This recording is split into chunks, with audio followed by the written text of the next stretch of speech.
And a warm welcome to all the participants, distinguished panelists. And a warm welcome to our esteemed CEO of Investor Education and Protection Fund Authority and the Joint Secretary of Ministry of Corporate Affairs, Madam Anita Akela, her colleagues at the Ministry, and professors and researchers at NCAR. I extend my heartfelt greetings to all the participants who have taken time to join us today. NCAR, a knowledge partner, organizes such events in collaboration with IEPFA to promote investor education and protection. I am delighted to begin our third interactive session in the series. Today, I am privileged to speak and moderate this crucial and enlightening discussion on role of Data Protection Act of 2023 in protecting investors in this digital era. Ladies and gentlemen, in the realm of data protection, we often talk about regulations and laws that safeguard information. While these laws affect every organization handling personal data of Indian citizens, it's interesting to note that tech companies and startups dealing directly with consumers might feel the biggest impact. Today, we will see how these data protection laws are intricately tied to investor protection, ensuring the security and trust of those who engage in the financial world. The IT Act of 2000 forms the foundation, defining sensitive personal data and imposing penalties for unauthorized access. This act extends regulation to personal data handling, including cross-border transfers and data breaches, directly impacting investor protection. The RTA Act of 2005, which we already have, promotes transparency by granting citizens access to information and penalizing non-compliance of data protection rules. Complementing these, the Indian Contract Act of 1872 and the Indian Penal Code of 1860 also provide additional safeguards. Together, these laws are essential in fortifying investor trust and ensuring data security. We are into a web of world. All of us know mobile phones and social media are bringing people together in new and unexpected ways. Information like who we are, who we know, where we are, where we have been, and where we want to go is collected and put into computer programs. This act, carefully crafted and refined over a 5-year period, the Digital Protection Data Protection Act, as it is called, establishes a framework for the responsible processing of digital personal data. It recognizes both the individual's right to safeguard their personal information and the necessity of processing such data for lawful purposes. The Act offers comprehensive coverage of technology landscape. This has been meticulously crafted from scratch. With 830 million current users and an anticipated growth of 1.2 billion by 25-26, India is on track to become the most connected country globally, underscoring its commitment to settling homegrown technological standards. This legislation establishes a robust framework for investors and citizens alike that not only shields personal data, but also fosters trust, ultimately fortifying the digital ecosystem, including for investors. By promoting responsible behavior among platforms, this act contributes significantly to improving investor engagement and ensuring the security of their financial interests. With my diverse experience across various sectors, I can emphasize the critical role of data in our digital world. More importantly, the need to keep it safe. Join me as we explore this vital link between safeguarding investors and protecting data. In this age of digitization driven by artificial intelligence and machine learning, taking steps like implementing the Act becomes increasingly important. It reminds me of a powerful quote by Martin Luther King, who said, "A right delayed is right denied." So applying this wisdom to our topic today, it underscores the timing of our initiative is just opportune. It's imperative for safeguarding investors in this digital age. We have gathered here to delve into the far-reaching implications and provisions of the Act passed recently in August 23 on investor protection. Throughout our discussion, we will not only explore the intricacies of the Act, but also foster an interactive dialogue, encouraging questions and insights from the audience. So let's embark on this journey together, aiming to understand how this Act aims to combat the misuse of personal data by online platforms and its potential impact. I must convey the best wishes of the DG of NCAR for the success of this endeavor and the close cooperation between NCAR and IEPFA in furthering this noble cause of investor protection. I thank you once again for your presence, your insights, your dedication to this vital cause values. Join me to extend a warm welcome to our panelists, carefully chosen to help all investors, including prospective ones, to understand this important act better. We are especially happy that Madam Anita Saha Akela, the CEO of IEPFA, as our keynote speaker. Her insights will guide our discussions and make our community of investors more informed and secure. Those who are participating, as also later on when we put it in the YouTube. She is a 1996 batch officer of the Indian Audit and Account Service and at present a joint secretary in the Ministry of Corporate Affairs. She is an ex officio member in the governing board of the IBPI and has held several important positions during her service, including as DG in CAG office, internal financial advisor, Department of Atomic Energy, and member secretary, Nuclear Recycle Board, Bhabha Atomic Research Center. She has been India's finance representative in the Square Kilometer Array Project, Chief Accounts Officer, Tirumala Tirupati Devasthanam Board, and Auditor for UNICEF. She holds a master's degree in business administration with specialization in finance and is a certified internal auditor from the Institute of Internal Auditors, Florida. She is a gold medalist with specialization in botanical genetics. Okay, let's the journey begin. Madam, we welcome you to share your thoughts on this topic. Thank you.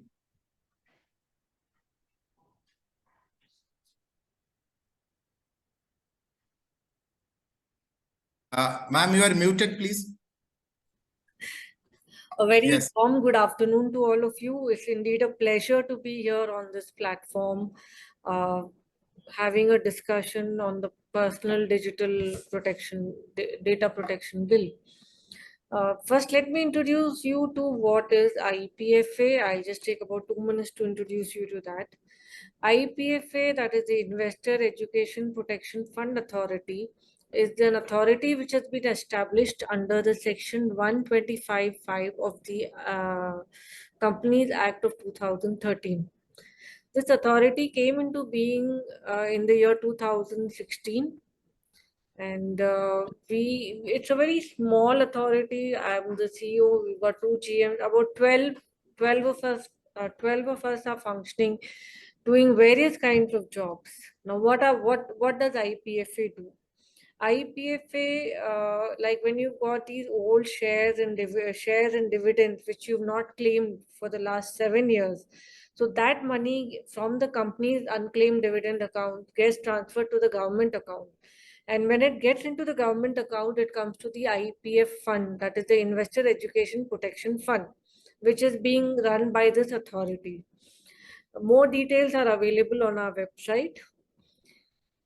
What you can do once these funds or these dividends and these shares come to us, you can reclaim it back after 7 years by giving proof of your identity, proof of your address, and proof that you are the owner of the share, or you are the beneficial owner of the share, or you have inherited those shares. So you've got to prove all those things, and based on that, we remit the shares back to your account and the dividend is paid back to you. This is one aspect of our activity. The other aspect of our activity that we do here is awareness. We do awareness of different kind of frauds which are being perpetuated all across the country.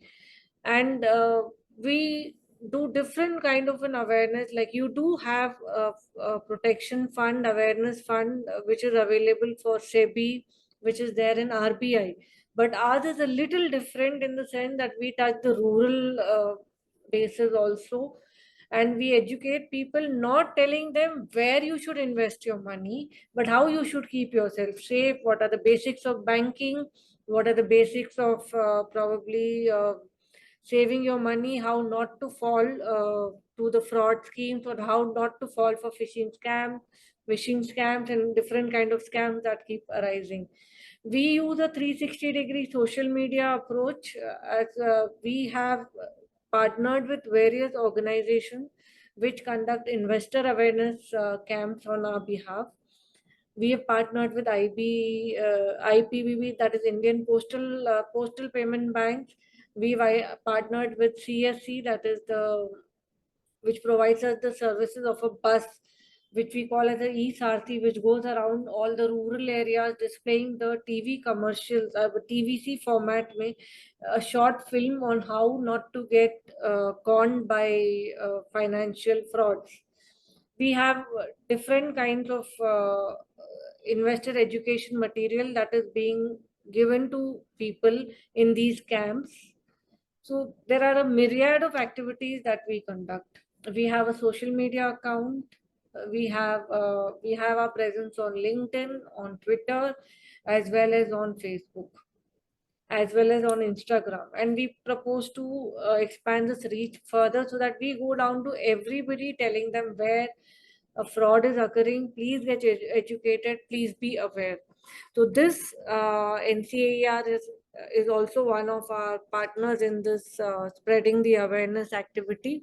And one of the very relevant topics that has been taken up today for this webinar is the role of the Data Protection Act to 2023 in protecting the investors in the digital era.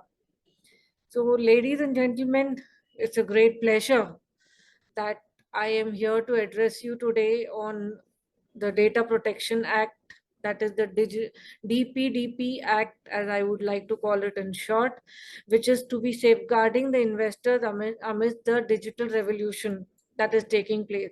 As you are aware that we are going in for a major digital overhaul in the country. You do not need a credit card anymore. You do not need to go to the bank anymore. You can just use a digital stack, Jam Trinity, that is the Aadhaar, mobile phone, and your account Trinity. That is all that is required for you to push the money from one account to another account. It's so easy. You just go to a shop, you go to a vegetable seller, and you just click on the frame that is provided by Paytm or any other company, and you are able to transfer the money, be it 50 rupiah, 5 rupiah, and there is no additional cost for you. So this kind of thing, while on the one hand it is very nice, the digital stack that we've developed is very, very good. But then mind you, the people who are the criminals are much smarter than us, and they have found ways and means of trying to break through this system and do a lot of fraud. You would hear of a lot of cyber security fraud. You would have heard of a lot. My mother the other day had called up and told me, "Ke beta, when somebody does a video call to you, and it appears that it's me, ke beta, I'm dying in an accident, so please send 50,000 to my account, and this is the account number. Don't do that." This is what my mother told me because she was educated through some WhatsApp forward. So these kind of things keep happening. And when you go shopping, you would have noticed that a lot of shops like Decathlon and a lot of other shops keep asking for your mobile number as this thing, that they require your mobile number to generate bills. They say it is for generating royalty point. They say it is for XYZ. Various purposes are listed out by which they collect your data. And when they collect this data of yours, what they do, they sell it across to various companies. And that's why you get a lot of these calls, which are so vexatious that you are in the middle of a meeting and you assume that it's some important call that is coming, because now they've even broken the regulators DND platform also, and it comes as a very regular kind of a call, and you assume that it's not a commercial call, but it's a very important call, and suddenly you find, madam आपको इतना इतना का loan चाहिए, आपके पास आपको credit card चाहिए. These are the kind of things that people say, which completely vexes you, and you start wondering, where does this data come from? In fact, a few days back, I'd gone to Gurgaon, DLF Gurgaon. In that place, they asked for my phone number, for my Aadhaar card, and they said that we require this. I said, pray what for? No, this is so that we identify that you are the same person. Oh, really? Do you need to identify that I am the same person who's coming for a visit for 15 minutes to somebody in your office? You do not require this information at all. People are just taking any kind of information on your Aadhaar, your mobile number, your data. And if you recall, your mobile number is again linked to your bank account. Your mobile number is linked to your PAN. Your mobile number is linked to your Aadhaar. Everything being linked. Even one breach anywhere impacts every other space. Therefore, it is very important and very timely that we had this Digital Personal Data Protection Act of 2023. which is like a guardian angel of the digital personal data space in India. It was officially published sometime in August 2023 and it will take effect from 2024. Now, what has been the purpose of this act? The purpose of this act was for acknowledging our right to safeguard our personal data. Metadata, Facebook, you put in any data on Facebook, you can see that it is spreading all through the Meta softwares. Then often, I don't know if it happens with you, but it has happened with me that I'm probably discussing a menu with my children. Okay, what shall we have for food today? Shall we make biryani or shall we make chaat? And then after a while, you see in the suggestions of Facebook, you find those things actually coming up. That kind of information on how that is to be cooked, the recipes and all come up. So you start wondering if your phone is actually listening to you. It is. Then it also recognizes the lawful processing of the personal data. I have given it to you as a right for your use alone. You cannot sell my data elsewhere. So this is where it seeks to protect you. Governing the collection of personal data by organizations, as I just mentioned, the DLF issue. Empowering individuals with right over their data processing. Yes, I should know where my data is going. Data is today's oil. And somebody else is making money off my data, my personal data, then I should know what it is being used for.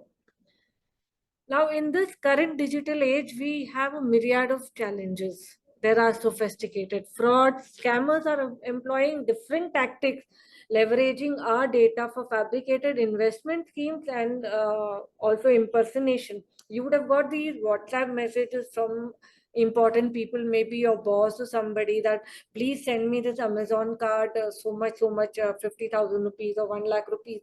And based on this, people have been scammed. In my own office, about 5 to 10 people were scammed based on this WhatsApp scam that was going around.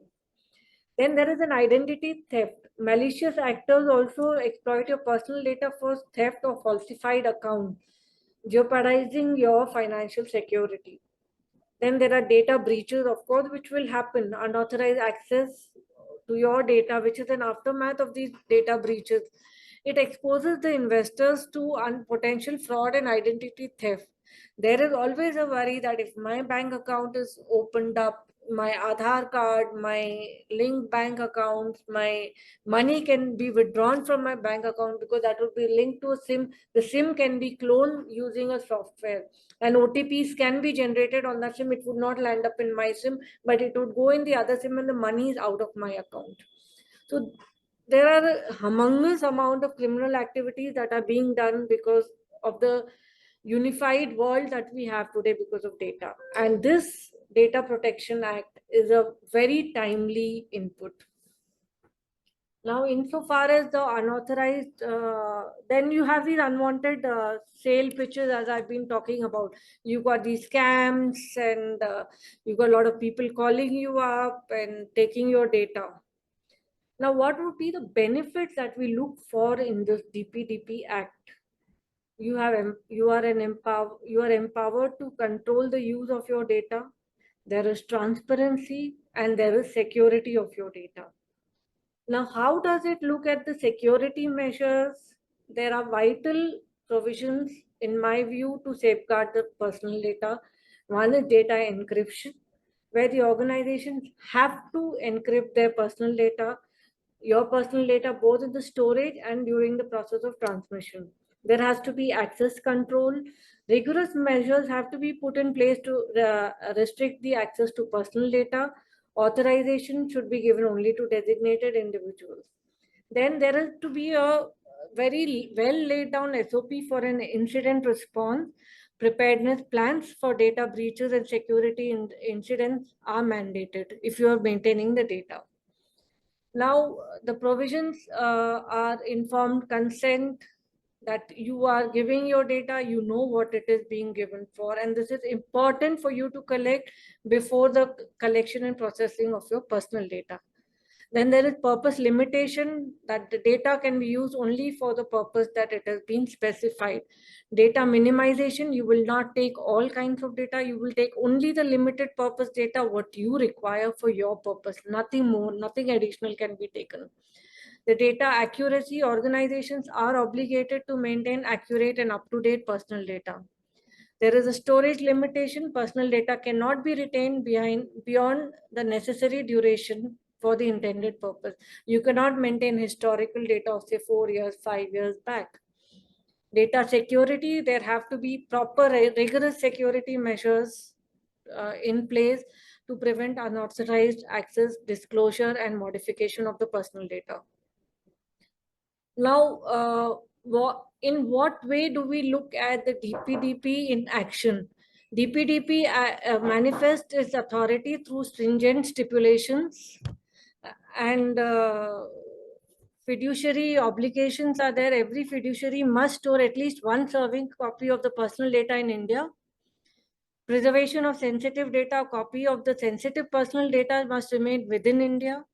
Governmental intervention, the government holds authority to restrict data flows to certain countries via notification. And in case of breaches, there are penalties also, breach in duty, failure to notify, additional obligations are also there in relation to children to prevent child pornography, misuse of child data. Then the security also will have to continue to evolve with the technology as well as the AI. Therefore, at every point, these data centers will have to evolve, utilize technology, which requires enhanced encryption. New technologies would have to come into place. Advanced access controls would have to be there. And then again, incident response also should be geared up to those kind of vulnerabilities. There are still a lot of concerns. Yes, there are new vulnerabilities as the field is growing by the day. The vulnerabilities of the systems are also going by the day. We have to have stronger systems, stronger security patches, stronger firewall to ensure that the data breaches do not arise. Then there are issues of transparency, how AI is using your data. We don't know. Would it be revealed to us by the users of our data? We don't know. There is a lot of potential for misuse. AI could be leveraged for development of sophisticated fraudulent tools, which would help in the cyber criminal techniques. Therefore, it is imperative that we ensure that this act is implemented in full, and it should be ever evolving in order to take care of all the challenges that could be thrown up in the days to come. Now, where does IEPFA come into this DPDP Act? It synergizes seamlessly with the IPF authority's core mandate, as I had mentioned earlier, empowering you through awareness. Educating the investors about their data protection rights is our priority. We believe in combating fraudulent schemes through awareness, and the DPDP Act strengthens our resolve to investigate and prosecute these kind of fraudulent schemes. Efficient claim settlement. We leverage the Act to expedite and secure the resolution of claims, which I had mentioned earlier, the claims of your shares and dividends. In conclusion, I would like to say that the Data Protection Act 2023 is a sentinel safeguarding the investor in this digital era. Its implementation, in tandem with IPF authorities' objectives, fortifies the foundations of trust and security in our financial ecosystem. Thank you so much.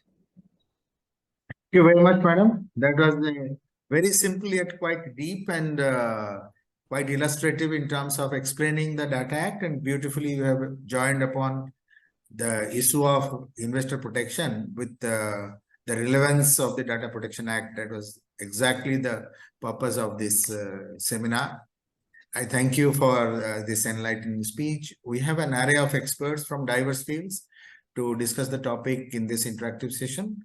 And I would like to start with Mr. Gangesh Verma, who is a cybersecurity expert and also a legal professional.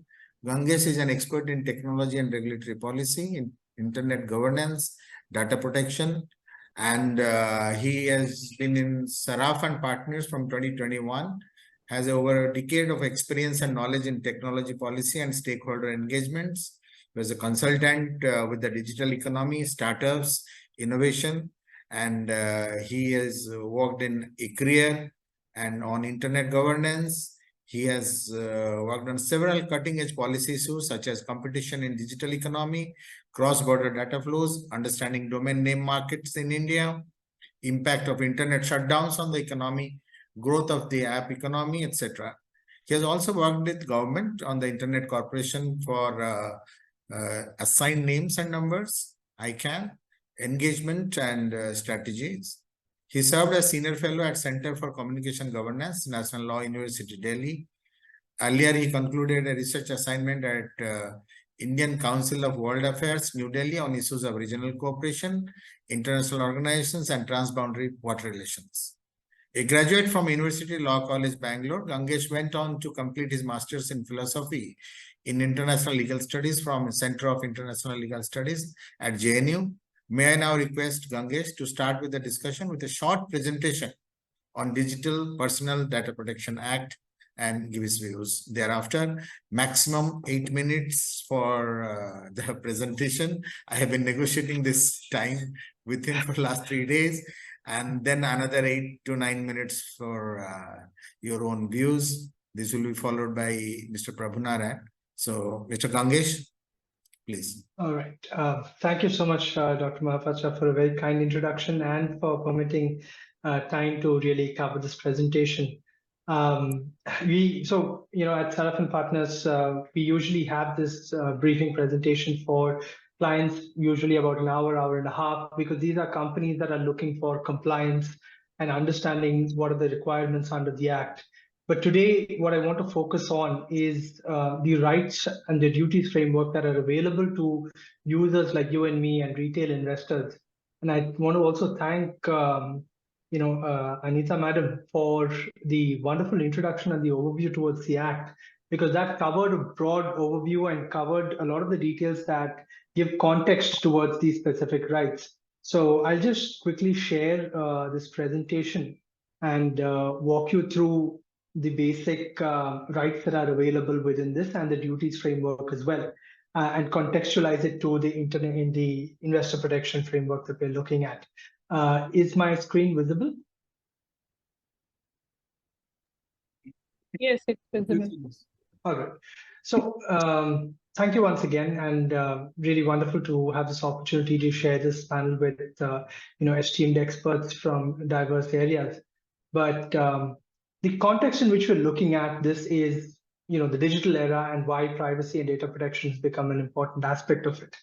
Now, as previously highlighted in the keynote, we see that data is the fuel that drives our digital economy, and the line between what is digital and what is the traditional economy is fast blurring. And there is an increased reliance on digital medium and data for delivery of service, availing public services. And yeah, please go ahead. Yes. Yeah. Right. And so given that there is an increased reliance on data, there's also a need for data protection law. So in 2017, the Supreme Court came out with the judgment, the K.S. Puttaswamy versus Union of India judgment, where the Supreme Court declared that privacy is a fundamental right, and it lies within the core fundamental rights that are guaranteed within the Constitution of India. And while delivering this judgment, the court also emphasized the need for a data protection law. It was during this period that an expert committee led by Justice Sri Krishna was set up to develop this legislation. Although if we go back, there are previous instances where privacy and regulation were discussed. And until now, it was always under the Information Technology Act and the specific rules under the IT Act.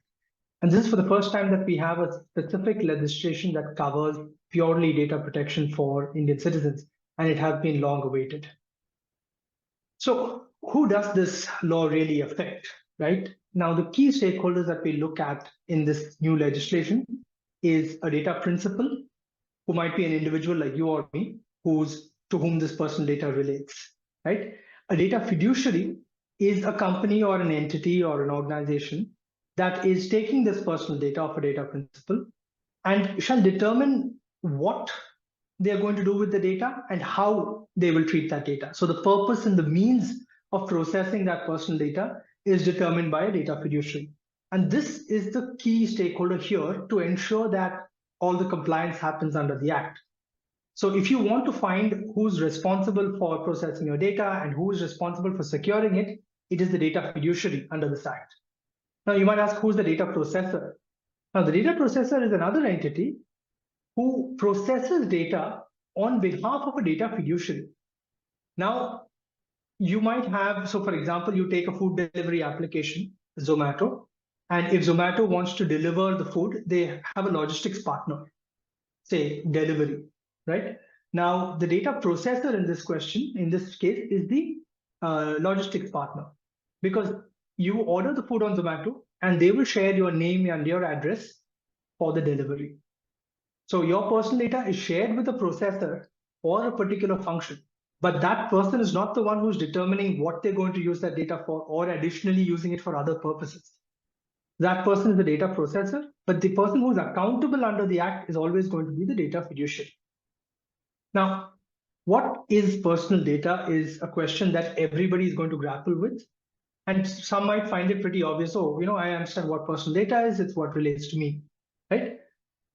As per the law, we look at any data about an individual. And here we look at personal data as only about an individual. It can't be data about corporations. It can't be data about groups of people or families. It has to be about an individual who is identifiable by or in relation to such data. Why is this sort of identifiable by or in relation to such data important? Because let's take the examples of some personal data. You have your name and your address, right? Now, the name Dr. Mahapatra might be common across hundreds of people in India, but you have now specific details. Okay, you have Dr. C.S. Mahapatra, you have his address, and you also have his phone number. Suddenly, this person becomes identifiable because of the additional personal data that is in relation to his name. Sometimes a very unique name may be very easily identifiable in a particular geography. So what is personal data will vary depending on the context and the collection of data in relation to that as well, which is why when somebody is collecting your data, if they have multiple parameters, it becomes very easy to identify you from a group. And that identifiability is what is key in recognizing what is personal data. And why is this important? Because everything that is not personal data is not protected under this Act, right? Now, this also includes, in our context of investors, financial data, bank data, credit card data, credit profile data. All of that is also personal data. Now, until this law came into place, there were different categories. There was sensitive personal data, and then there was personal data. Now, this law does not differentiate different categories of data. It blanket says personal data, and it includes all of these factors, right? Now, Anita Madam has already covered more of the scheme, but I just want to quickly show how this Act is broken up into different obligations, rights, and aspects of it. Now, the applicability of the Act talks about what type of data, which is only personal data. It does not include non-personal data. What is the medium? It only includes the digital medium, does not include offline physical data. And which territory? It applies only in the territory of India, where the data processing is happening. Now, if a foreign entity is processing Indian data by offering a product or service here, then that applicability is included in here. But if I go abroad and my data is being processed abroad for a particular period there, and I come back to India, that does not apply. Because processing activities in India for Indians is what applies to the scope of the Act. Now, the obligations or the compliance requirements are squarely on the data fiduciaries. And then you have the rights and principles, that the rights and duties that are available. These are available to data principals, and by data principals, I mean individuals like you and me, retail investors, right? And what are the exemptions to specific parts of the Act or the entire Act from the applicability of this Act? There are some specific exemptions that are provided to certain stakeholders, and there might be absolute exemptions that may be provided to other stakeholders. Like instrumentalities of the state will not be required to comply with the provisions of the Act under certain processing activities.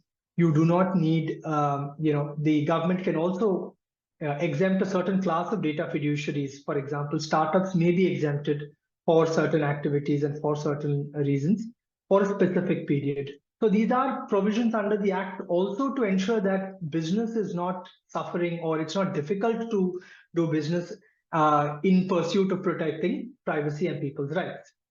And most importantly, it sets up the Data Protection Board of India. Now, this is essentially the enforcement mechanism through which these rights and duties and all of these will become enforceable and applicable and practicable in real life. What is the point of having a law if you can't realize those rights in the real world? So what are these rights? Now, these rights are essentially, there's a chapter under the law which says the rights and duties of the data principal. And these particular rights are provided. Now, after this law comes into force, you as a data principal can go and say, I want to access information about my personal data. What is the personal data you have about me? And when you exercise this right, the company is obligated to provide you the information about what personal data they have about you, for what purpose they're using it.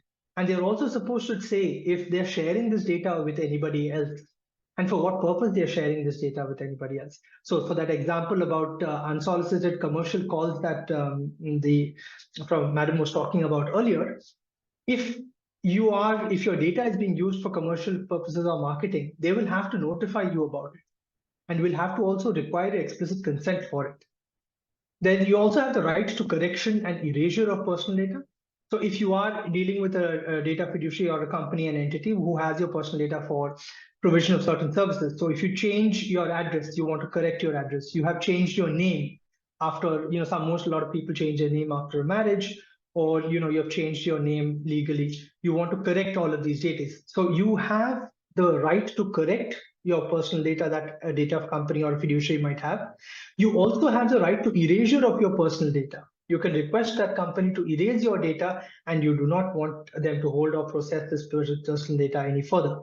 Now, this will obviously have consequences in the sense that if you are requesting a particular service, and if that service requires A, B, C, D parameters of data, and then you ask for that data to be deleted, the company may not be able to service you. And that is a consequence that the principal will have to bear. But we'll come back to that in a bit. You also have the right of grievance redressal. Now, this is a very important one. We have a lot of situations where we try to find, I've ordered something and I'm trying to file a complaint. I search throughout the app or I search throughout the website. I can't find a contact number or an email address to make a complaint. Now, under this law, you have a right to grievance redressal, and companies are obligated to make an effective and easy mechanism for grievance redressal. And in case they are not able to solve your grievance, you also have the power to appeal to the Data Protection Board of India, who will then take that appeal and dole out a punishment for non-compliance if that is the case, or can also provide mediation facilities to negotiate and talk to the company and resolve the issue as well. Now, apart from these rights, there's also a right to nominate. And this right is unique because usually it's not there in other data protection laws. And India is the first one to include it within its own data protection law. The right to nominate is essentially where if a person dies or passes away, or if a person is incapacitated due to a physical or mental condition, then you can nominate someone to exercise all these rights under this act on your behalf. So these are the key rights that are enshrined in this particular chapter. But one important thing to notice is even though these rights are enshrined in one chapter, it relates to a lot of aspects of other parts. And there are certain powers and features that are available to a data principal in other parts of the legislation.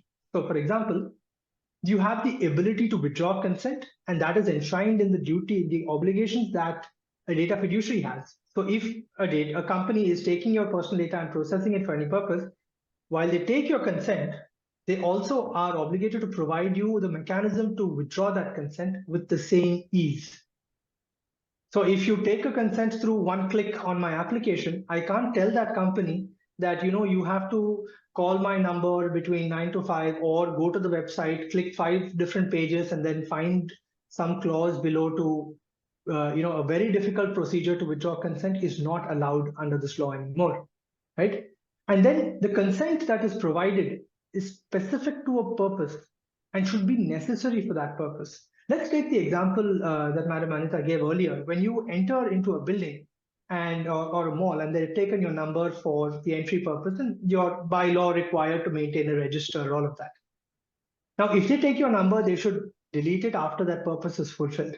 If they share that number with somebody else for marketing or for any other purpose, they will be violating provisions of this law. Now, if they do want to share that number, for example, I go to a restaurant and I give my number for reservations. and they also want to use that number to share promotions and invite me for my birthday or my anniversary later on. They have taken my number for the reservation. I have consented to that. Until and unless I have specifically given my consent when they have asked for marketing purposes or for promotional offers, they are not allowed to send me those messages. Right? So even if I have given my number to that restaurant, unless it is specific to that purpose, they can't use it. Now, the other question is, sometimes you log into an app and they ask you so many different purposes, right? They want your microphone, they want your contact details, they want your phone book. Why do we give all of these details? Now, if the reason why they ask for these data parameters is not necessary for the purpose with which you have consented, they cannot. So if I give my number for sending electronic bill, and I also give my email, but I've only requested it for my phone number, they cannot use my email for the same thing. And similarly, and another important aspect is the multilingual requirement that is there, where your rights can be accessed, or your notice and your consent, all of that can be accessed in English or any of the languages in the 8th schedule of the Constitution of India, which is very useful for, especially people who are not from the English speaking community in this country, which is majority of this country. Right? We can conclude the presentation. Yeah. All right. So the we'll duty is, if you don't have any objection, we can circulate this presentation and absolutely upload on YouTube also for the details. Right. I'll just take one more minute to conclude the presentation. Yeah. There are just two aspects. Okay. Okay. Then we quickly move over to others. Yes, definitely. Yeah. Please carry on. Yeah. So the rights are accompanied by duties, right? You have certain set of rights under the Act, and these are the duties. These 5 duties are under the Act. You have to ensure that you comply with provisions of the law. You can't impersonate someone while you're providing information. And these are very material, especially in the context of investors and, investor protection as well. And particularly, the one other aspect is that a failure to comply with these duties can also attract a penalty of up to 10,000 rupees. So it is not only that you have power over, other companies and all of that, but if you are being a miscreant and creating nuisance by making false or frivolous complaint, then you will be penalized under the Act. There are other relevant aspects under the Act that are important to understand, because these are the aspects that you can learn to hold your companies or your business service providers accountable, right? We will share these details in the presentation. And these are the general obligations that are there towards the data fiduciary. Now, where is the Act? It has been passed. It's been notified in the Gazette. The rules are yet being formulated. From the latest reports, the minister has confirmed that these rules have been drafted, and they are expected to be released for public consultation soon. And this will also establish the board. The compliance timelines can be anywhere between 6 months to a year, but this will be notified. What is the thing that we have to watch out for is, once the rules come into force, you will start seeing a lot of notice and consent requests from companies. So please be careful of these requests, read carefully, and only then consent to it. There will be a new consent manager framework along the lines of the account aggregator framework in the fintech space that will be available for this, and that will also come in. And we also have to keep our eyes open for sectoral regulations. So thank you very much. This is a short overview of the key rights framework, and over to you, sir. Thank you. So enlightening and detailed out. I'm sorry, we could have had even a larger time frame for this, but sorry about that. We will interact further as and when we get any questions and answers. We have already got a few. Now, can I very quickly call Prabhu Narayan to give his intervention? He is a person with a cybersecurity expert. He has 2 decades of dedicated service in IT and cybersecurity, particularly in the financial sector. Mr. Narayan serves as the director in the Financial Stability and Cybersecurity Division, which I headed for long. I had been in Department of Economic Affairs for over 1.5 decades. And he also is the Chief Information and Security Officer of DEA, Ministry of Finance, Government of India. Over 17 years in leadership and managerial capacities on cybersecurity field. He has managed IT projects, information security, as well as ensured operational excellence for critical financial systems. He has also contributed to academia by delivering lectures in computer science for a period of 2 years, has a lot of knowledge on software development skills with 1 year stint at the IT startup. He brings a wealth of experience and knowledge in the field of cybersecurity, especially in the context of financial sector. May I now request Mr. Prabhu Narayan to make his intervention, maybe 6 to 7 minutes max. Please stick to the time. Prabhu, please. Yeah, thank you, sir. And good afternoon, everyone. I think it's an honor to be connected today among such an esteemed fellow speakers and smart investors. So I thank Mr. Ganges for his lucid and insightful presentation on the key features of DPDP Act 2023. I think he spotlighted several crucial details and that I'm sure will enrich our dialogue today and granted us all a deeper understanding of this legislation. So thank you, Mr. Ganges. And I will just mention few of the key points of DPDP because Ganges already explained very well. So DPDP Act establishes a comprehensive data protection framework with the obligation for the entities basically for processing the personal data, and it also give rights to individuals. So it's aimed to balance privacy and legitimate data use, and it also gives a ground for lawful processing, which include the consent, the purpose specified by the data principle, just like citizen and investors, and also a legitimate uses like government functions also. So it also restricts the processing of children data. So by this, I think it provides a transparency in data quality, security, and also the penalize the wrong behaviors of data fiduciary or the significant data fiduciary. I think significant data fiduciary covers all the banks and exchanges, depositories, and the clearing corporation because they hold much of our personal data. So they have to be careful because up to 250 crore they may be fined for non-compliance if they are not maintaining a reasonable security safeguards. Another key features that consent manager has been introduced in this DPDP Act 2023, which is basically missing in GDPR kind of very detailed legislation. So it's very unique to India. And also it gives some exemption for startups, for MSMEs, okay, which are not so matured for implementing the stringent norms. So data principals would be made aware of the key players in this DPDP Act, which are themselves the data principal, the data fiduciary, the processor, which are basically intermediary who act on the behalf of data fiduciary. And the main feature is the data protection board, who basically enforce this DPDP Act 2023. And obviously the central government, who in due course may notify one on all the provisions of this act. So we all know that government is committed to this financial inclusion initiatives. However, from the perspective of investors, financial inclusion is more than just access to the bank services. It includes a very holistic approach, I think, that enables informed investment decision, particularly in this digital era, which is being fought with the cybersecurity risk that CEO ma'am has already explained very well. So investor, whether retail or the institutional, require access to the transparent and secure financial platform for trading. Along with this, I think we should be aware of the current threat landscape. So because as we continue to harness this potential of digital technologies, it's important to recognize that the number of cyber-related incidents and data breaches is escalating in parallel. So for instance, last fiscal year, I was just going through that 14 lakh cyber incidents and attacks were reported to our National Cybersecurity Agency, CERT-In.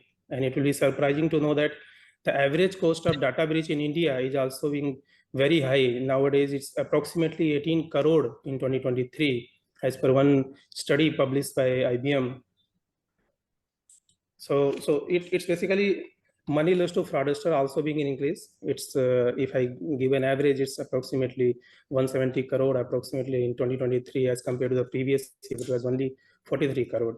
So in a sense, along with the large data breaches, if you take example of AIMS and CDSL, which underscore the sophisticated nature of ransomware attacks. Even the small and retail investors and the citizens also being met with these frauds. And UPI fraud, for example, which accounts for approximately 47% of the entire financial frauds, if I take by the number of frauds that are committed in a year. So when discussing this investor protection mechanism, it's also to acknowledge the pivotal role and the various agencies which are involved at the ministry and national and international level. So I will mention briefly about these agencies so that the investors would know about where they can approach for various kind of cyber security incidents. Not only the data breaches for which they may approach to the data fiduciary or the data protection board. So there are various agencies like CERTIN, which is established within the ambit of Ministry of Electronics and IT, which works as our national cybersecurity watchdog. In that, there is one sectoral CERT also, which is known as the Cybersecurity Incident Response Team for the financial sector, which basically established by our own division, FS&CS division, under able guidance of Mr. Mahapatra sir. NCIP is another agency which works for the critical information infrastructures. So far, if I give the number, more than 90 critical system in the financial sector has been identified as the protected system, which comes under the rules 2018 being established especially for the critical information infrastructure, which are being declared as protected system by the Gazette notifications. Along with it, there is I4C, that is Indian Cyber Crime Coordination Center, which works under the Ministry of Home Affairs. You might be aware that there is one portal, cybercrime.gov.in, which can be reached by number 1930 also. If there is any cyber fraud of the financial nature or any other, maybe meted to you, then you may approach to this portal as well as through this number. So in addition to MITI and all these agencies, there are National Security Council Secretariat, which advises PMO for the cyber issues. And there is very beautiful thing that has been done across the central ministry and the department is the appointment of one CISO. As Mahapatra sir said, I am also CISO of that Department of Economic Affairs. So likewise, every department and ministry has to appoint one CISO of the senior stature who can look after the cyber security program within that particular department or the ministry. And IT Act, that is basically a backbone for the cyber security, and 2008 amendment added some explicit provision for the data protection and the cyber crime. Section 43A, which was responsible for the sensitive personal data, it will be subsumed by this DPDP Act 2023 that will offer a robust protection. One special mention for the Payment System Act also, because it applies for all the payments that we do in India. Along with that, I will give just a brief of FSDC and FSB, because understanding these law and their subsequent rules provide a solid framework, but we should also aware of the national initiatives that are being on the macroeconomic level, and also what we are doing to collaborate at a global scale. So at a global scale, Financial Stability Board, which is a financial and technical arm to G20, serves as a critical pivot in fortifying our global financial stability and cybersecurity. See, it was established as an international body to monitor and make a recommendation about the global financial system. So in G20, during our Indian presidency, we worked for 4 priority areas that I think investor may know about, and it will be useful, that creating a framework for the global regulation of the crypto assets. It includes the distributed finance as well, to share the information on the national experiences and international initiatives on the interoperability of the national fast payment system, because when it comes to global payments, it basically slows down. So we are getting in the framework to have this seamless flow. So within a second, we can remit the money from one nation to another one.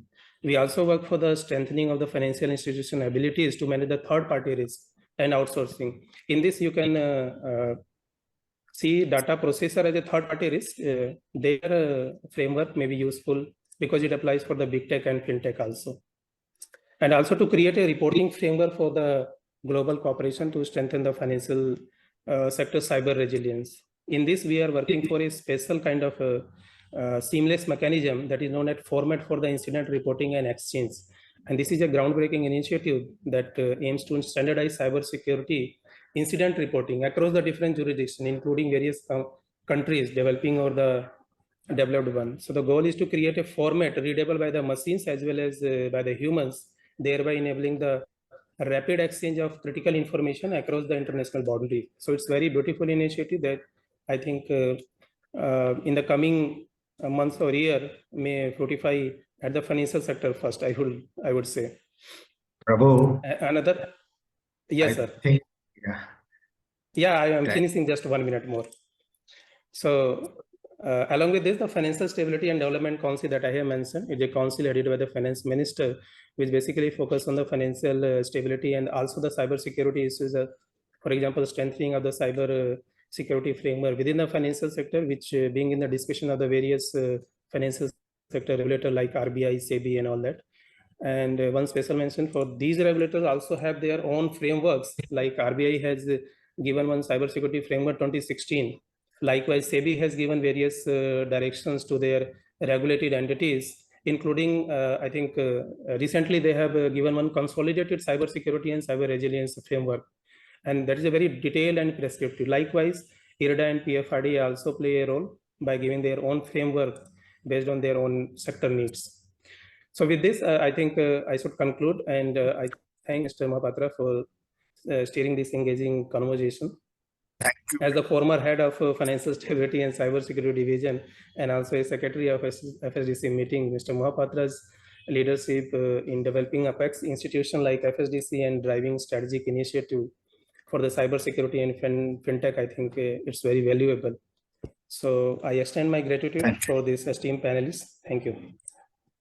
Thank you, Prabhu. I'm very sorry that I have to cut everybody short just to keep some time for Ritu and Mr. Manigrai. Ritu Prakash Singh has over 18 years of extensive experience in the research sector. She has been in the forefront of heading a research department of a company which handles capital market publications and research materials. And she is also the driving force behind investor relations in her own company, and she takes charge of various critical functions. She is a seasoned expert in MSME research, skillfully leading her team to provide valuable insights. I've seen her work in her capacity as head of investor communication. She has orchestrated comprehensive strategies to effectively communicate her company's financial performance and initiatives, as also growth prospects. She has been very closely associated in terms of propagating investor awareness. And additionally, she has the responsibility of financial reporting, collaborating closely with finance and accounting teams. She leads the preparation and execution of lots of activities relating to investors and analysts to enhance the company's relations, as also promote investment into the capital market. She is an expert in the capital market. I just thought that we may share her perspective on how it is going to affect investors, this data protection bill, and a little bit of highlight on that. Maybe 6 minutes for you, Ritu. Can you please start? Yeah, thank you, Patraji, for giving me opportunity to speak up in this forum, and good evening, everyone. Anita ma'am has already explained, I think, in the most simpler and most practical way, the importance of DPDP Act.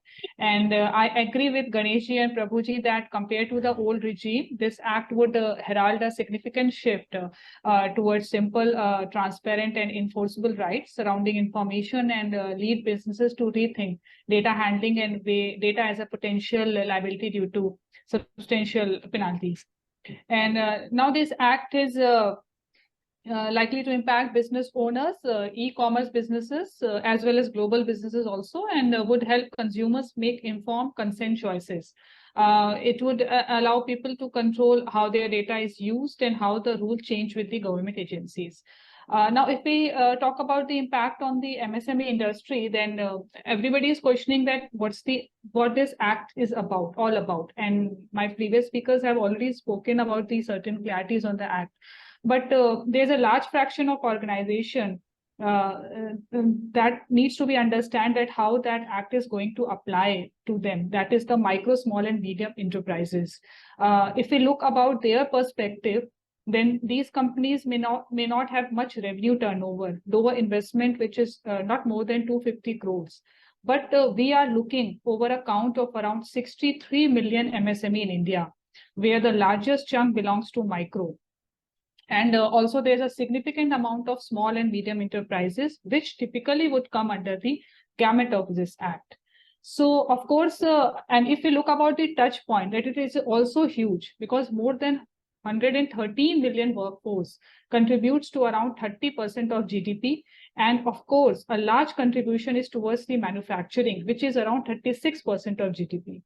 So given this, if we take the example of the businesses under MSME, a lot of them are into the service businesses like the placement management, consulting services, training, educational, Xeroxing, computer companies, beauty parlors, healthcare, laundry, dry cleaning, call center, stationery shop. All these come under these, enterprises.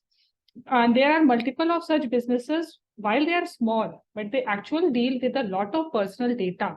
And some of them could be data with respect to consumer, individual, as well as third parties or entire agent ecosystem.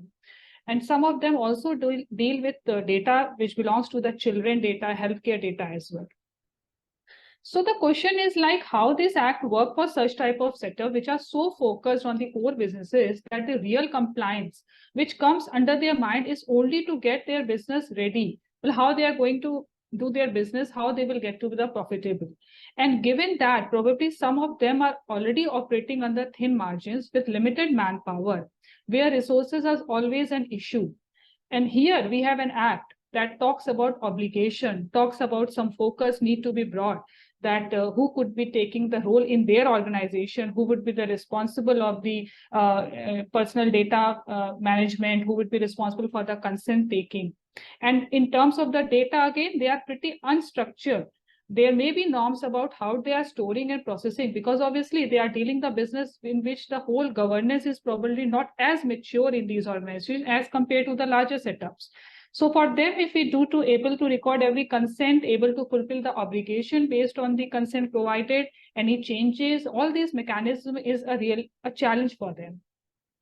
So I think the element that is the key right issue for the MSME industry is the lack of awareness that since the focus is on the core business, the sensitization because of the volume in this operate across multiple regions is because they don't not only operate in the urban, they operate under the rural sector and most of the semi-urban sector. So the kind of, I think the kind of awareness which we are creating through such type of forum is probably something that's needed to reach at that level of these kinds of enterprises that exist, and as well as to understand that what is all this act about and what really applies to them. And that is the reason why even government has decided to implement data protection law in phases so that startups and MSMEs get more time to comprehend. Now, if we talk about the impact on the financial market, then obviously this act is a significant piece of legislation in India aimed at protecting personal and non-personal data and giving individual full control over data. It has a substantial impact on the financial services sector due to its stringent guidelines on customer data protection and privacy. And the financial services sector in India is already highly regulated with guidelines covering customer protection, data privacy, outsourcing, information security, cyber risk management. So I think this act will only add another layer of regulation, particularly focusing on data protection and privacy. So this intersection, I think, requires financial sector participants to adopt a nuanced approach to comply with this act, which may be more mature than that of the unregulated entities. If we talk about the investors' perspective, then before discussing about that, I just want to give some of the data that how the digital penetration is in India at present. Out of our total population of 144 crore, internet users are 120 crore, mobile subscribers are 114 crore, e-commerce users are 80 crore, smartphone users are 65 crore, social media users are 40 crore, OTT users are 50 crore. So this is the gamut of the data leakage which the act has to deal in the environment where we have transformed literally into a digital natives. I think this is the reason that before the DPDP bill becoming an act, it was deliberated for over 70 meetings and took 100 hours, 200 amendments, 99 clauses, and each of one was debated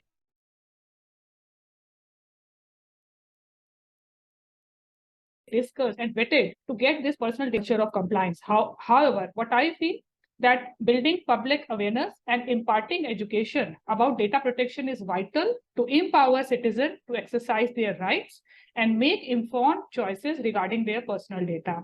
It is not only the government's duty, but of the individual also, that how they are placing checkpoints at their end to avoid any sort of data leakages.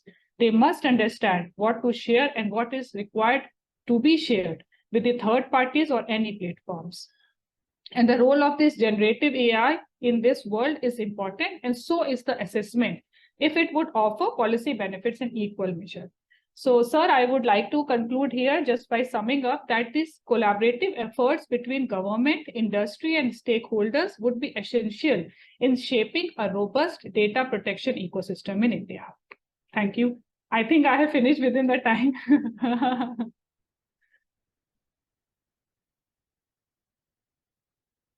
Sir, you are mute. Sir, you are mute actually.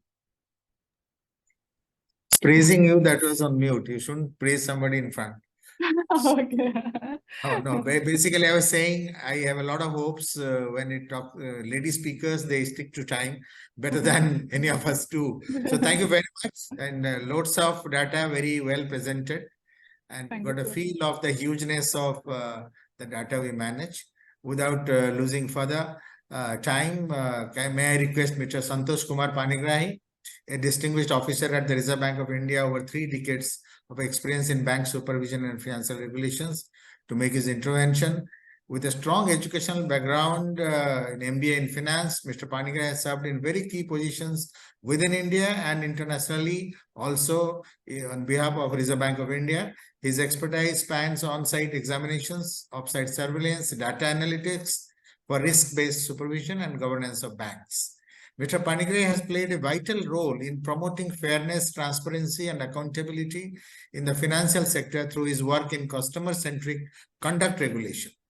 He also leads efforts in anti-money laundering and know your customer policy formulation, aligning with global standards and ensuring the integrity of financial systems. His dedication extends to regulatory initiatives like the Depository Education and Awareness Fund, like we have IEPFA. There is a DEAF also with RBI established to safeguard the interests of depositors. Mr. Panigrahi's extensive experience and insights make him available for us, and is valuable addition to our panel of experts. We look forward for his contribution. Mr. Panigrahi, please, you wanted to be the last speaker, so you have the least of the time. So please do finish in 6 minutes if you can. Thank you very much. Thank you. Thank you very much, Dr. Mahapatra. Am I audible, sir? Yes, clear. Very much for that very lavish introduction. I think it was made into whatever small facts I had said. I think it is very lavish thing. Thank you, sir. And respected Madam Anita Shah and Prabhu Narayan, Gangesh, and Ritu Madam, all distinguished academicians, professors, and researchers and students. Indeed, an great opportunity for us to join this seminar in your esteemed institution. And indeed, I mean, as much I thought I will share, I am actually getting a lot of inputs and insightful comments from everybody. So already, I think Professor Dr. Mahapatra and Madam Anita and other speakers have spoken a lot about the various nuances of the DPDP Act and how it will affect the ecosystem. I would actually try to kind of very short way say about some of the regulatory responses, because indeed we have spoken about how exactly it will affect the market, affect the consumers or customers of the financial services. But from the side of the regulation and side of actually the regulatory response, I can share a few things like, first of all, for the customer's right, the customer's definition, which is taken as a customer who is having a bank account for the RBI regulated entities, who is having a bank account or account-based relationship or a financial transaction that is happening. And then along with that, with the transaction, the digital transaction that is included, then the digital transaction actually gets covered under that. And with that, the responses in respect of the other risks which has come about in terms of the customers transactions are the cyber risk and cyber frauds and the digital frauds and other things which are basically a result of the compromise of the personal data of the customers, which are unknowingly taken from the customer. So in this regard, there are several initiatives that is taken from the RBI side to ensure that the RBI regulated entities are in a position to take care of the cyber related risk. From 2016 onwards, there have been actually series of initiatives and circulars from our seaside cell, that is actually our cyber security management, that entity, which we have a specialized setup that we have in the Reserve Bank, which is operating and collaborating with CERTIN, collaborating with all other entities and stakeholders in the government arena. So from there, actually, circulars and guidances have been issued, and then later we have issued, in recent period, we have issued circulars which actually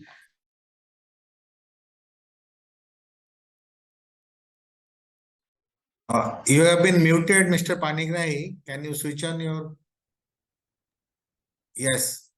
is it okay, sir? Yes, perfect. Sorry Yeah. for that. So Just lost. the master directions which have been issued on digital payments, looking at the proliferation of the digital payments, this has come about in 2021, which took into account all the relevant and previously issued circulars.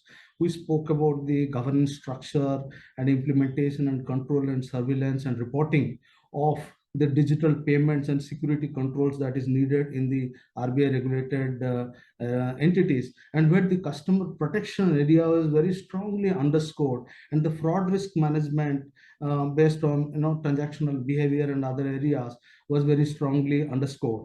In that respect, also there were clear guidance provided in terms of taking consent and on specific request of the customers, any information that is to be taken, and then also providing all the requisite information about any specific new product or service that is being offered in a digital manner, providing all the key information that is actually relevant for the product or service to the customer, looking at suitability of the customer for certain products and services, and looking also at providing awareness about the specific risks and benefits and liabilities that can come about in terms of the use of the specific digital enablement of the service or digital product that is being used by a customer.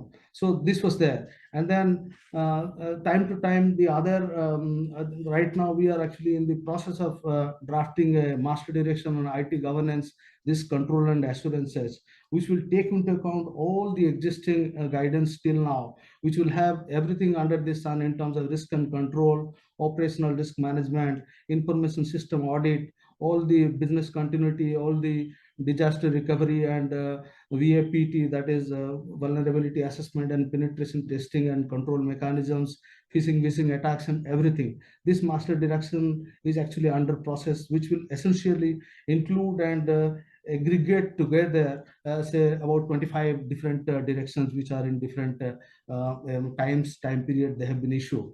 Now all this is actually for the RBI regulated entities to look at the cyber risk, the cyber fraud risk that they face, and to mitigate in the sense that to protect the institution, to protect the customers, both in the sense that also to protect the assets of the institution and to protect the assets and data and privacy of the customers of the franchisee of the institutions.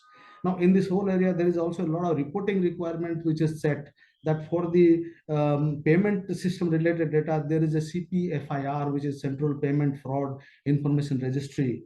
And before that, we have in the Central Fraud Registry that is there in Bangalore, where the digital frauds are actually reported. It has been seen that in numbers they have doubled, in also volumes they have doubled. Only about 250 crore total amount of frauds that is actually in terms of amount wise aggregation, but the number of people who are affected are many more. So here the whole problem arises because of the digital enablement of a product or service brings in obscurity in the whole process, that in a physical way that the customer is in a position to control a certain process by giving its consent, by giving his or her kind of authorization in an appropriate manner.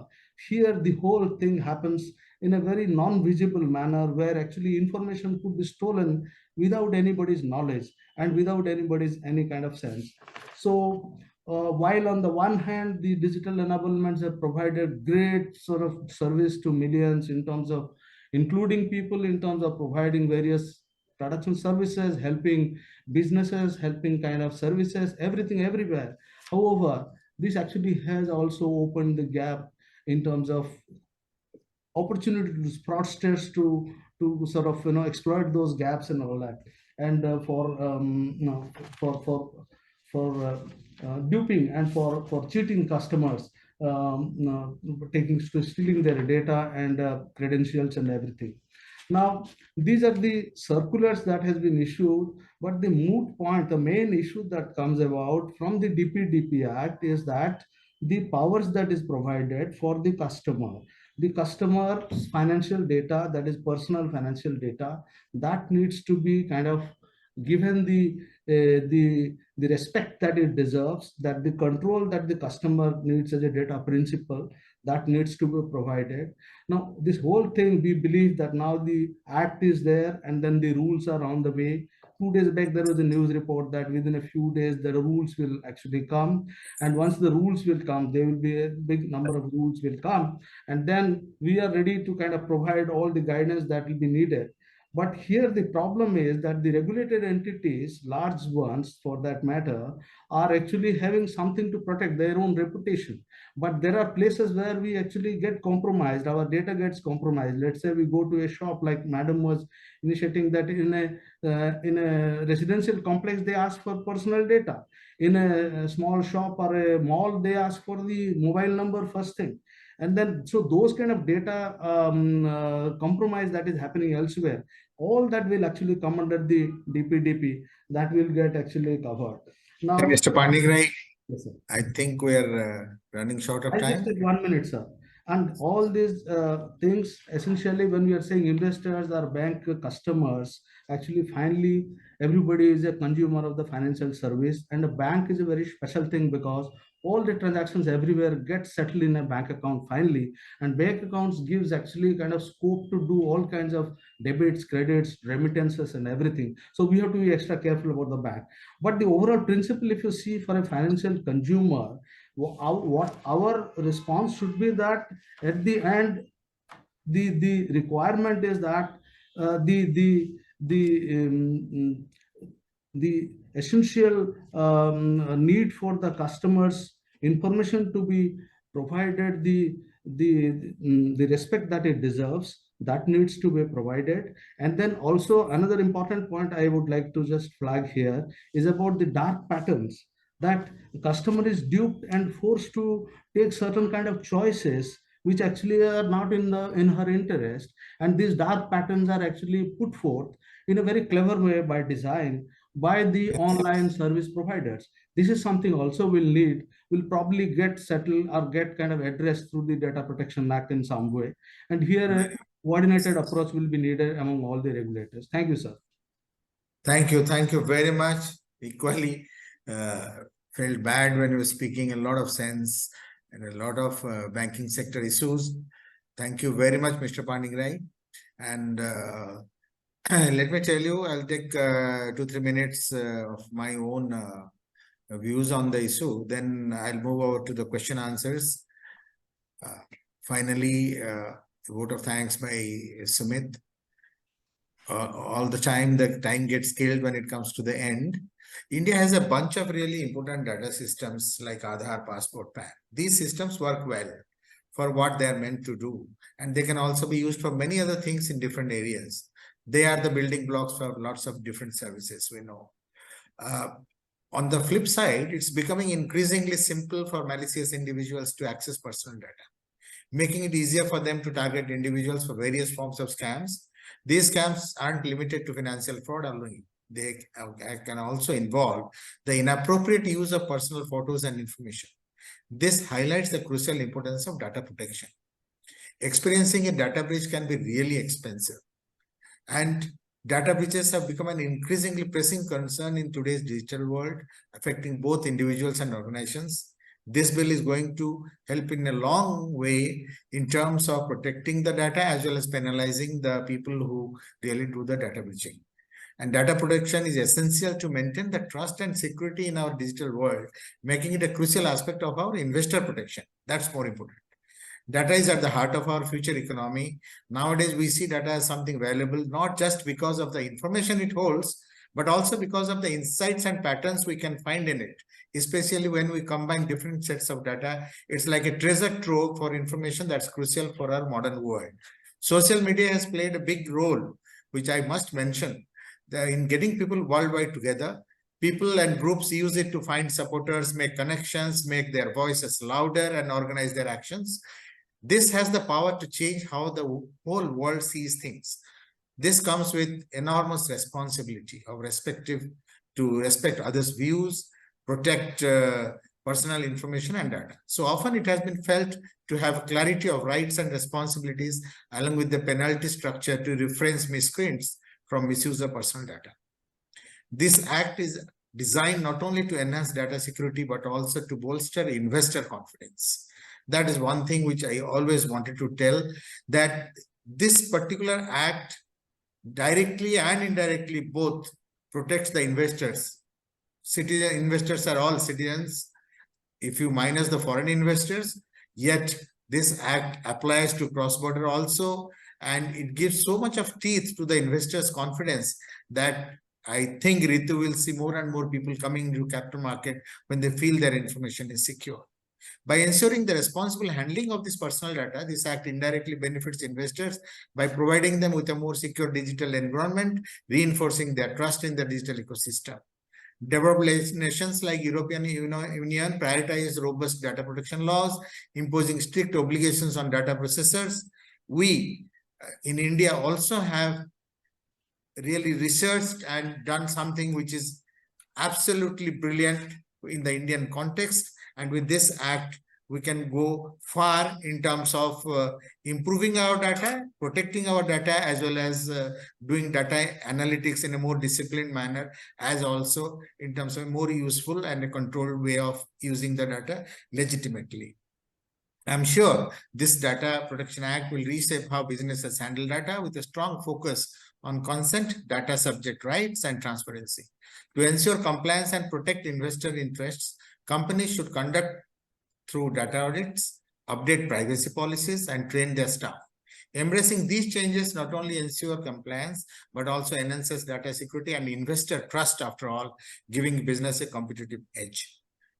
Now, I would like to thank all the speakers and the keynote speaker briefly before I go over to the questions and answers. I would like the audience to engage in a meaningful discussion. Feel free to pose questions to our panelists, and they have very beautifully done so. We have a system of recording those questions. Due to shortage of time, I will club them all and try to see whether we can find some type of thread in the answers that they provide.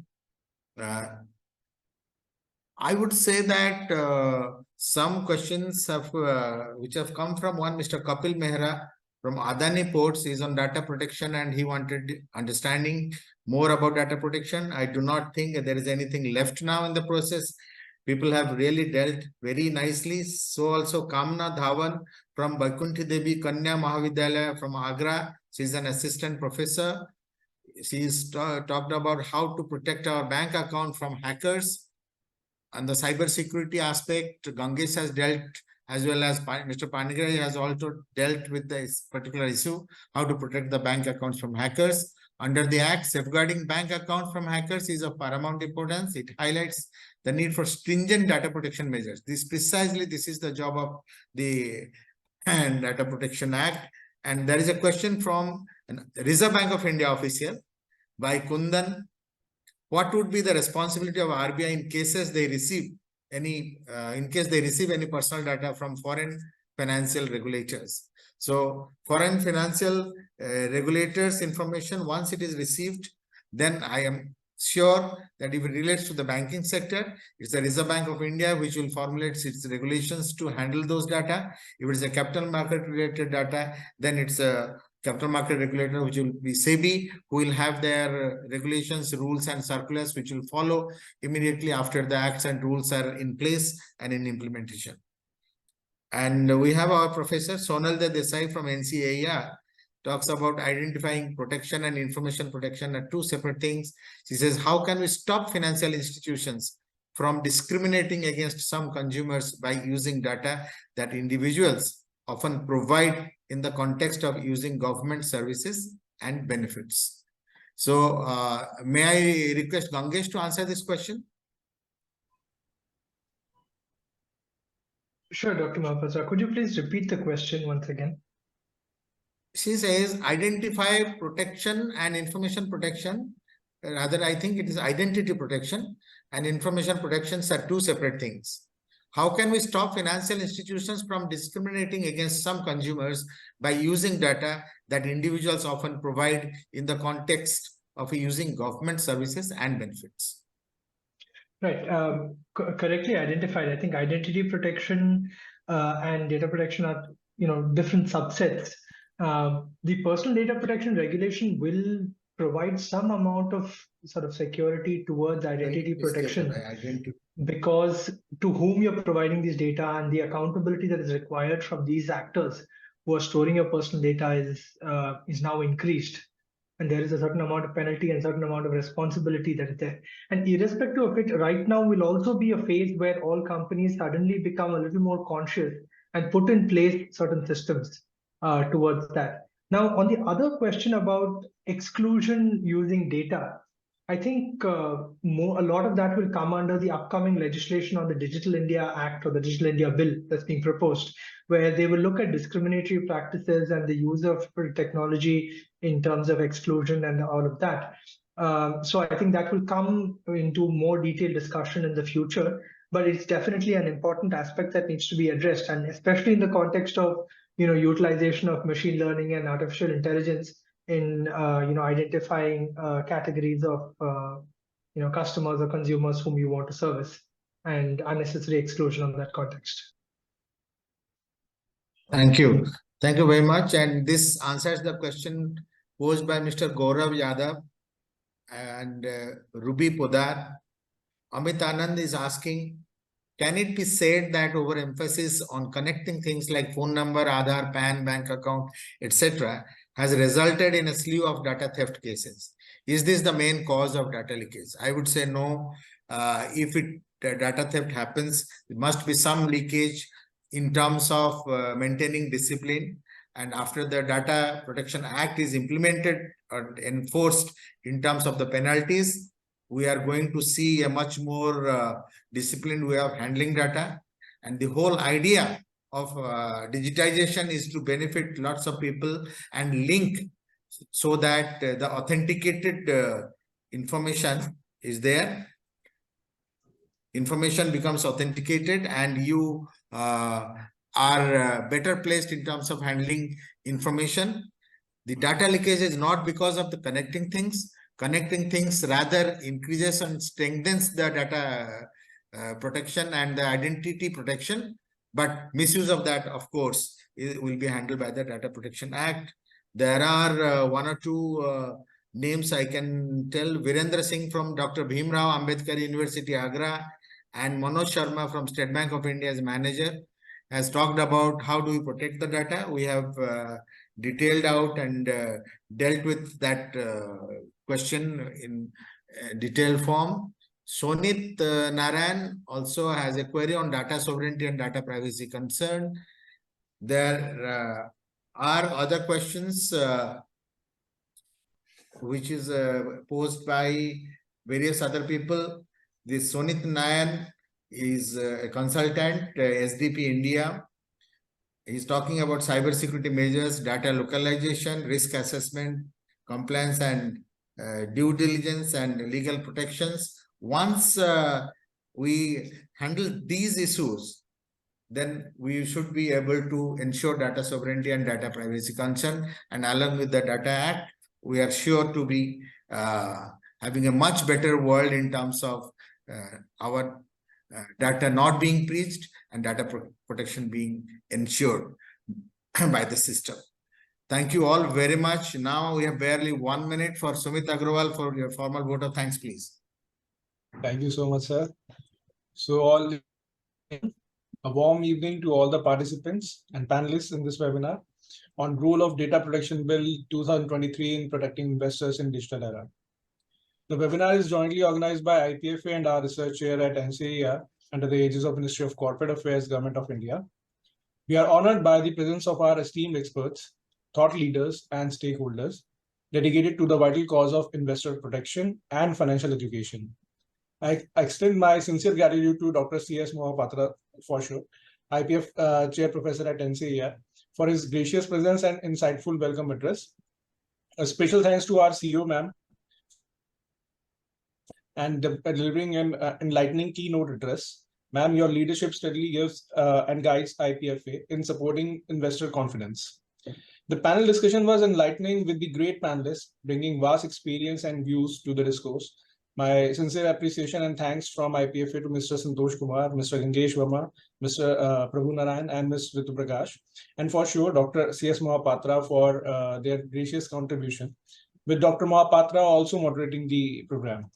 This webinar is an evidence to our collective commitment to fostering a secure and informed investment environment for every citizen of this country.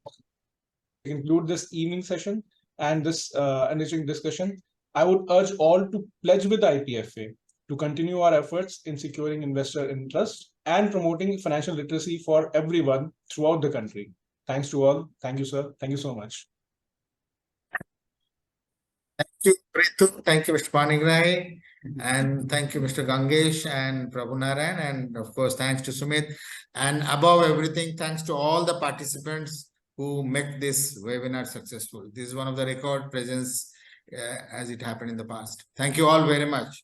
Hope to see you again. Thanks. Bye-bye. Thank you. Thank you. Thank you. Thank you. Thank you very much. Thank you all.